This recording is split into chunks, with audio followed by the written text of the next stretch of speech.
been convening meetings after Ziyad's departure to Basra. Ziyad's substitute, Amr ibn Hurayth, wrote to Ziyad that if he desired to maintain Kufa, he should return without delay.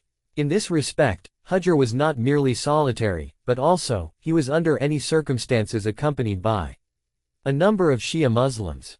Quotedly, when Hujr protested against Mughira in the mosque, more than one-third of the audience validated his remarks. As written by Abu al-Faraj, in the absence of Ziyad, being in Basra, Hujr together with his companions occupied one-third or half of the mosque and began denouncing and vilifying Muawiyah. Ziyad himself had denounced the nobles of Kufa that, "You are on my side whereas your brothers, offspring and tribes are on Hur's side." After a while, a multitude of those on Hur's side dispersed since the chiefs of tribes had menaced the members of the tribes. Therefore, there was no more companions who remained with Hujr. When a group was sent to arrest him, he addressed his friends as saying, "Since you are by no means able to defy them, there is no way for any struggle eventually." Hujr conceded to surrender provided that for judgment he should be taken to meet Muawiyah. Having accepted the condition, Ziyad was making an attempt on the other hand to expose him to murder. By the same token, he compelled 4 characters, having been appointed as the chiefs of the tribes in Kufa, to make an affidavit against Hujr. It was stipulated in the affidavit that Hujr had formed some assemblies wherein Muawiyah had been cursed. His belief was that no one merited the caliphate save those from Talib's lineage. As stated by them, having caused chaos within the town, he had expelled Amr ibn Hurayth, the governor. Furthermore, he had not only saluted Ali, but expressed his disgust for his foes and those having combated him.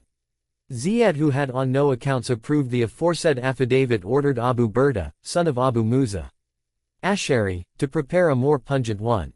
What he wrote as a result was, "Hujr has declined to comply with the caliph and seceded from Jama'ah. He has cursed the caliph and summoned all to a battle and sedition. Having congregated the people around himself, he has urged them to breach their pledges. He dethroned Muawiyah, Amir al-Mu'minin, from the caliphate and blasphemed against Allah in addition." This time Hujr was labeled a blasphemer. Abu Burda, who was one of the eminent Sunni traditionists, bore the witness of it. Ziyad persuaded others to sign it too. Among the signatories were Ishaq and Moses, sons of Talha, Mundir, Zubair's son, Umar, son of Sayd ibn Abi Waqqas, and Umara, son of Uqba ibn Abi Mu'ayt. As narrated by historians, while Hujr was being arrested, he yelled out, "I am still faithful to my allegiance." He was absolutely right, because he never ever intended to revolt against Muawiyah. What he insisted on was about Ali, and not to be insulted. And it was precisely what had been stipulated in Muawiyah's commitment and conceded by him. Fascinatingly, it was specified in the affidavit that Hujr believed that caliphate was well deserved to only those from Talib's lineage. It was the manifestation of Hur's pure Shia belief. The belief of such Shia Muslims is that imamate does solely belong to Prophet's household al-Bayt. In a poem quoted from Hujr we read, "Ali was a friend of the Prophet's and he was gratified with his successorship." Hujr described Ali as Prophet's friend and successor. At that time many were of this belief in Iraq. When Abu al-Aswad Duali was sneered due to his in-depth enthusiasm for Ali, he stated in a poem, "I adore Muhammad Abbas, Hamza and the successor, Ali." He did introduce Ali as the Holy Prophet's successor, manifesting his successorship.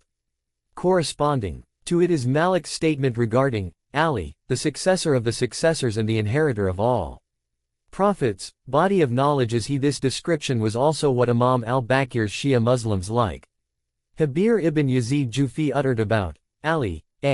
Further instances have been presented earlier in discussion of Shi'ism at Imam Ali's time. Ultimately, Hujr along with his 14 companions, known as the heads of Hur's followers, were sent to Damascus. A few of them were interceded for and forgiven by Muawiyah in Damascus. Although Hujr also was interceded for, Muawiyah did in no way accept. Reportedly, Muawiyah was at first ambivalent. And on this account, he had already written to Ziyad that he believed that Hujr should never be murdered. But Ziyad had replied that liberating him would result in corruption of Iraq, and he could allow Hujr to returned to Iraq on the condition that he did not require Kufa. Muawiyah eventually decided to assassinate Hujr. Notwithstanding, since he was terrified to meet him face to face, he commanded to detain them in Marj, Adra, a few farsangs far away from Damascus. Later he read out the affidavit of dwellers of Kufa to those of Damascus, and appealed to them to voice their opinions. It was utterly evident that what they could ever say when the disciples, descendants were of that opinion. Muawiyah deployed a number to Marj, Adra, to carry out what they were supposed to. They were at first duty-bound to propose them that if they expressed their loathing for Ali, the verdict would be declared null and void. Under no circumstances did Hujr and his companions agree.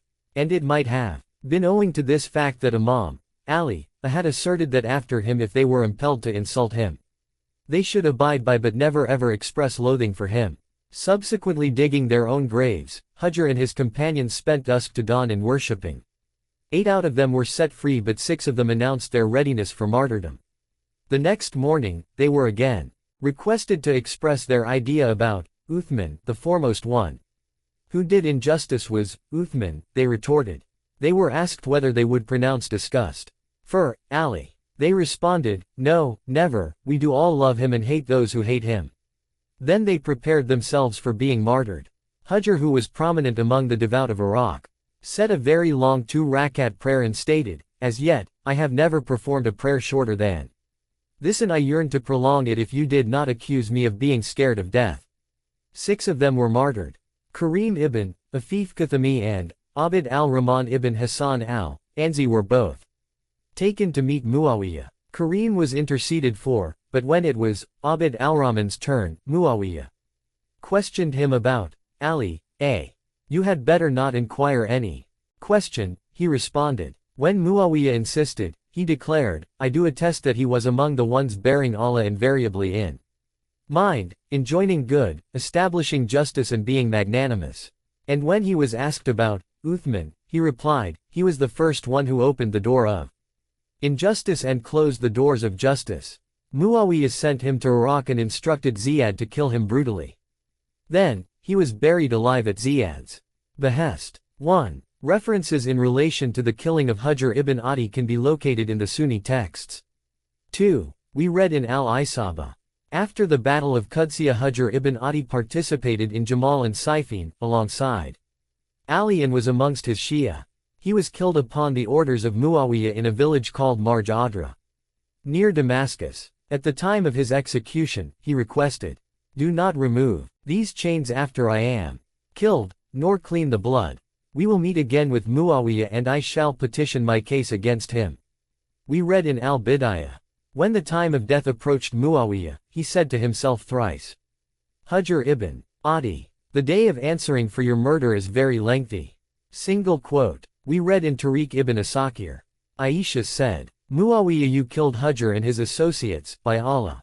The Prophet told me, in the ditch of Adra 7 men will be killed, due to this all the skies and Allah will be upset. We read in Asadul Gaba. Hujr and his associates were arrested and taken to a ditch in Adra which was near Damascus. Muawiyah ordered that Hujr and his associates be executed in this ditch. Hujr ibn Adi was a pious lover of Ali, Muawiyah made his bastard brother the governor of Kufa. He would disgrace the family of the Prophet whilst standing on the pulpit. Hujr is a true lover of Ali, was unable to tolerate such insults. He would praise Ali, an object to such insults.